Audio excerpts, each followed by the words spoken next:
Welcome to another episode of Farmer's Guide to Church History. I'm Dustin here again with you guys, one of the resident redneck theologians here at Raising the Wild Ones podcast, and we're doing this thing, Farmer's Guide to Church History, and we started with the Methodist Denomination, and we're going to continue breaking down kind of the history of these different denominations that we find here in the United States, right? And maybe even somewheres, elsewhere as well. We may talk about like Anglicanism, we may talk about the Church of England, we may talk about stuff like that too at some point, but right now we're going to kind of just focus on some of these. And today's one that we're going to be talking about is the Methodists, right? The good old Methodists. I got a little story to kind of like start you guys off with as we jump in here, and that story is that me and my wife, Lindsay, actually, we went to a Methodist church for lunch while we were dating all the time. No, it wasn't lunch, it was dinner while we were dating all the time because they had the best potluck dinner on a Wednesday night ever. Just going to go ahead and plug that right there as well. But we're going to be diving into kind of the history of the Methodist denomination. Now, here's what I want you guys to do. I want you guys to pick up and I want you guys to grab yourselves a cup of coffee or a cup of tea or whatever. You know what? You can grab yourselves an ice cold Coca-Cola, right? Down here in the South, we just call them Coke, right? Go get yourself a Coke. Doesn't have to be a Coke. It could be a Dr. Pepper. It could be an orange soda or whatever.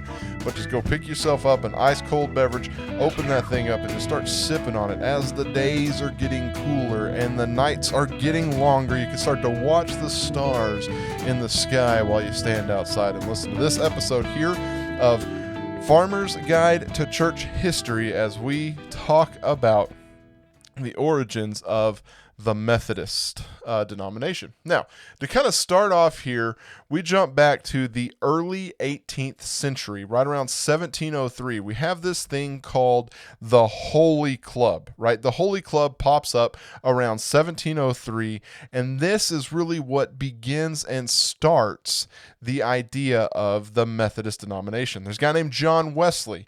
He's from 1703 to 1791. There's another guy, his brother, Charles Wesley, from 1707 to 1788.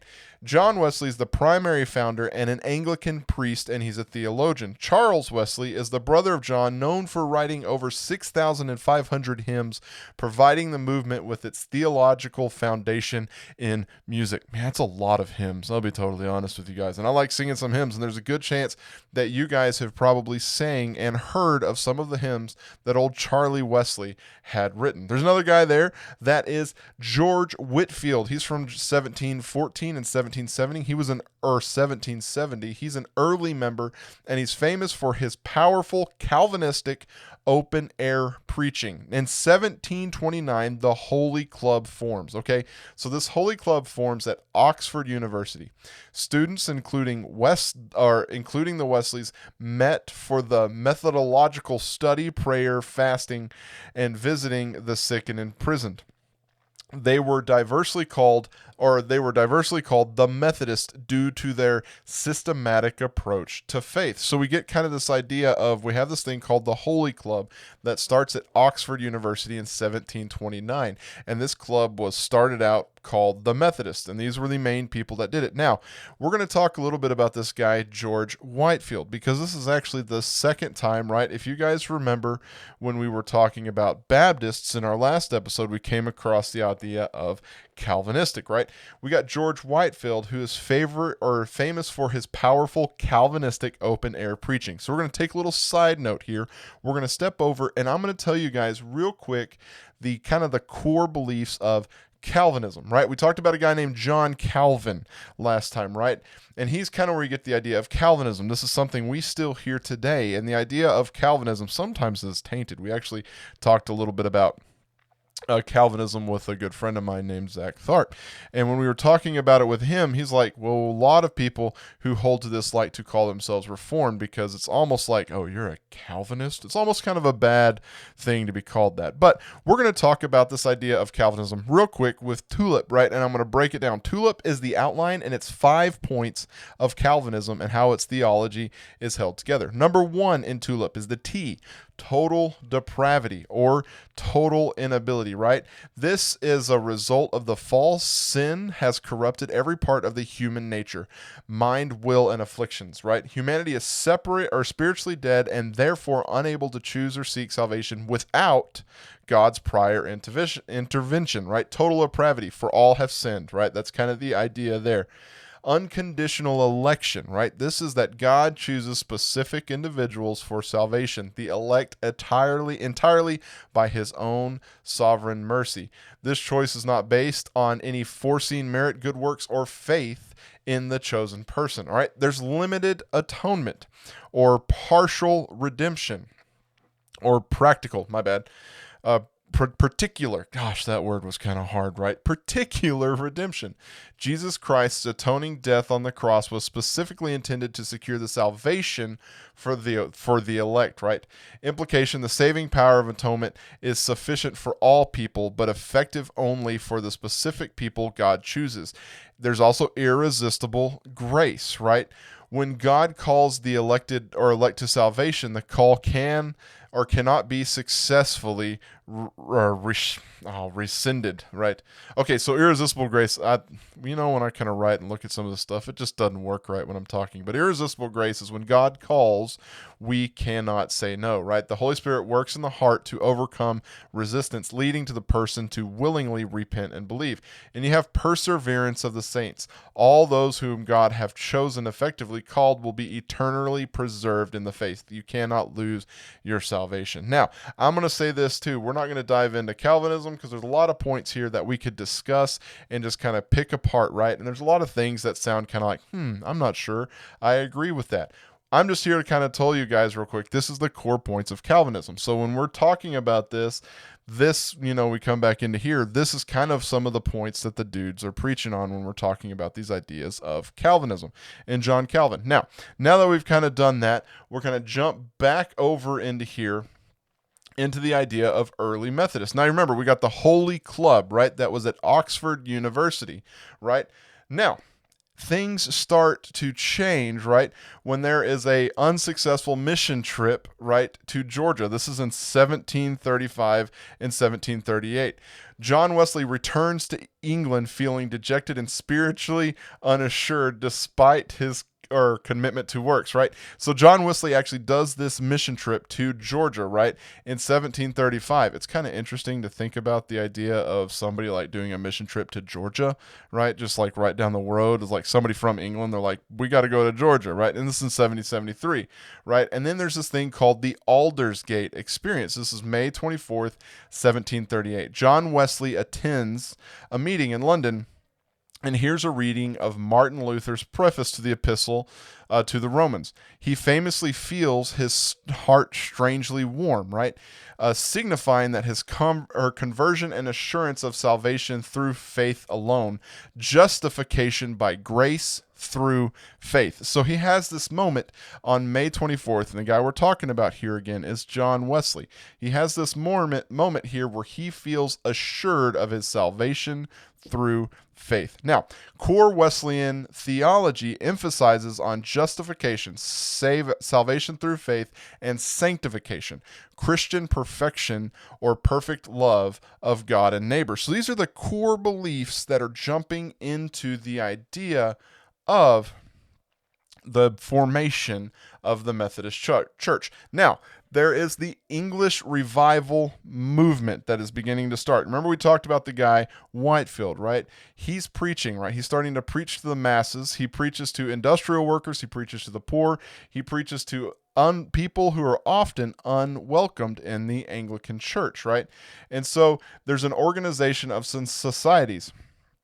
Converts were organized into societies where they were broken down into classes, small groups for spiritual accountabilities, and bands. So basically, they're taking these small groups that are forming through the open air preaching through Whitefields, and what they're doing is they're breaking that down into small groups so they can be accountable for each other. And then there's lay preachers that are also being tossed out there as well. Wesleyan utilizes and trained lay, non-ordained preachers to lead services in societies.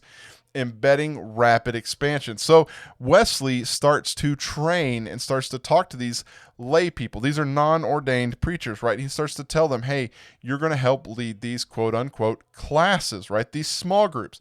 And so then we've got all the way here in 1744, the first annual conference. Wesley convinces his preachers to discuss doctrine and administration. Methodistism remains a movement within the Church of England during Wesley's lifetime. So in 1744, this movement through the Church of England is starting to change, right? This is Methodistism, right? This is the establishment here through the Church of England. So it's all something that is happening in the Church of England. Now, how did Methodistism, which is Methodists, right, get to America? We jump here into 1760. Methodist societies begin forming in American colonies largely through Irish immigrants. Okay, so we got these Irish immigrants coming across and they're starting to form these Methodist societies. This is in 1760. Philip Embry and Barbara Heck are the two that kind of kind of spearhead this idea. And then in 1771, Francis Asbury arrives. Asbury, right? There's a university, Asbury University, right? Lindsay's right across over there and she's not paying attention. She is shaking her head. Yes, there is an Asbury University, probably named after this guy, right? But in 1771, Francis Asbury arrives and he becomes the most influential leader adapting Wesley organizational style for the American frontier through the use of circuit riders. So this is basically the idea of in the American frontier, circuit riders was a preacher that would ride from town to town and they would preach and preach and preach and preach and preach. And they would just kind of make a circuit from every month or every 2 months or whatever, and they would preach. And this Francis Asbury is the one who's influential in this, and he's adapting Wesley's organizational style for this idea of frontier riders. So we have the idea of this Methodist style of preaching, this Methodist style of organization in the Church of England, and then we see it over here erupting in the Americas in the 1760s. And then we've got this right here, the formal denominational status. So this is when Methodists become a thing, right? So post-Revolutionary War context is what we're looking at here. So this is after 1776. The American Revolution severed formal ties with the Church of England, leaving American Methodists without priests or administrator or priests to administrate sacraments. So we have Methodists right here. All of a sudden the war has happened and it has been severed with the Church of England, right? And so now there's Methodists over here who do not have the hierarchy that they would have had in the context of the Church of England. And then in 1784, John Wesley's ordinations. Wesley, believing he had the authority as a priest to do so, ordained Thomas Coke as a superintendent, later called a bishop, for America, with instructions to ordain Francis Asbury. This act officially created a separate church body here in the United States. And then in December of 1784, we have what they call the Christmas Conference that happened in Baltimore, Maryland, right? And the Methodist Episcopal Church, the MEC, right, is officially founded. Asbury is elected and ordained as the co-superintendent / bishop along with Coke. The conference adopted Wesleyan's revised liturgical text, and then all of a sudden we've got the Articles of Religion right here, and we've got the formation of the Methodist Denomination. Now, there's a lot of other things that start to come up in like 1792, and there's some kind of schisms and some kind of fights, which happens all over the place. If you remember, we were talking last time about the Baptists, and there was the schism between Calvinism and Arminianism, right? And so we're not necessarily going to get into that because we're just talking mainly about the formation here. So what's really cool about the idea of the Methodist denomination being formed is all of this is happening right around the Revolution in the United States, right? We have everything kind of coming to a head and kind of forming around this idea of the Revolution. And so it's like we got another instance where people are in England and then they're coming over here and then they're forming new ideas of worship over here in the United States. And so this is just a really neat and awesome kind of idea to think about, is the idea of how does religion spread? How do denominations spread? Well, they spread because people come and talk about stuff, right? Remember we talked about in 1735 to 1738, right? Old John Wesley did a missionary trip that he thought was unsuccessful to Georgia, right? He came over here and he started telling people about Jesus, right? He started telling people in a missionary, he started trying to convert people and tell them about Jesus, but he was telling this with the idea of this Methodist type of idea, right? So cool. Well, guys, I hope you have enjoyed this Farmer's Guide to Church History, where we break down the idea of the Methodist Denomination. I know that's a lot of dates and a lot of stuff to think about, but it's a lot of cool stuff to kind of make you think in ideas. Like the next time you hear about Asbury, right, the college, Asbury College, you can kind of throw back and go, oh, I remember there's a redneck guy. He talked about that dude, Francis Asbury, back in 1771, right? But it's like, these are just cool things to think about and discuss, because it's the whole idea that we need to understand and we need to know our history and where everything comes from. Because especially in this day and age, you can get the idea of, no, we don't like those guys over there. We don't like these guys over here. No, the fact of the matter is we are all Christians, right? It's the idea that we are Christians first and our denominations are second. And so as Christians, we all want the same thing. And that's for Jesus Christ to be shared to everyone within our nation and all the nations everywhere. And so those are the things we need to think about. And I'm just kind of doing these to kind of discuss and talk from a historical context, the ideas of different denominations, especially here in the States. And so thank you guys for listening. I've really enjoyed doing this one. Be sure to like, share, comment, all that kind of fun stuff. Be sure to tell other people about this podcast, right? We're on YouTube. Check us out on YouTube. I got some shorts where I've been posting up some shorts and stuff like that on YouTube. You might kind of like those. You know, be sure to just continue to follow. Be sure to share. Go check us out on Patreon. That's one of the things that we love to continue to do this podcast, and we will continue to do it, but we would love your support as well. So if you feel like you would like to support us, check us out over on Patreon and just give us some support. You got some cool stuff going on over there. We also have some merch. If you check out our Facebook, you can find links to some merch. We've got some Raising the Wild One t-shirts. I know, and I'm trying to think about how to do a coffee cup. I was thinking a coffee cup would be cool. So it's a lot of stuff that's out there for us to check out. But thank you guys so much. And thank you for listening to Farmer's Guide to Church History. Thank you guys for listening to Raising the Wild Ones podcast. I know me and Caleb are just a couple of redneck theologians, right? Kind of came up with that term a little while ago, and it's just kind of making us laugh. But that's really just what we are, right? Every single one of us is a theologian. Sit there and just think about the Bible, and me and Caleb are rednecks. So that makes us redneck theologians. And so we just thank you guys for listening to us. And if you want to just give us a holler and let us know about topics you may want to listen to, or things you may want to say, or if you have an idea for a guest host, or if you yourself want to be a guest host, just drop us a line. Just let us know. Just give us a ring on the old telly. Actually, not really. We don't have a cell phone number, right? But we do have an email, and you can send us an email, right, at raisingwildonespodcast@gmail.com. There'll be a link for that podcast down in the description. And so just kind of click on that and just let us know what you guys want to hear from us. And we like to hear from you guys too. We like to know what you guys think of our podcast.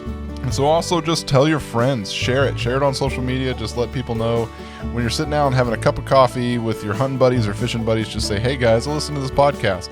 It's these two rednecks, and they're kind of weird sometimes, but it's fine because they talk about some cool stuff. And so just let people know, and that's how the word gets out, and that's how it gets shared. So we just thank you guys so much for your support and for listening to us. And yeah, tune in next time for more from the Redneck Theologians. Hey Wild Ones, do you love what you've been hearing? Are deep dives into theology, Bible stories, and the Word of God? If so, we need your help. For just $6 a month, which is less than a cup of coffee these days, you can join our Patreon community. It's a simple but powerful way to support our mission of sharing the gospel with as many people as possible. And when you join, you'll get some awesome perks like early access to episodes, detailed show notes, and even biblically accurate coloring pages you won't find anywhere else, trust me. Plus, we're giving 10% of everything we receive straight to missions, so your support goes even further. So click the link below in the show notes and join us on Patreon today. Let's keep raising the wild ones together.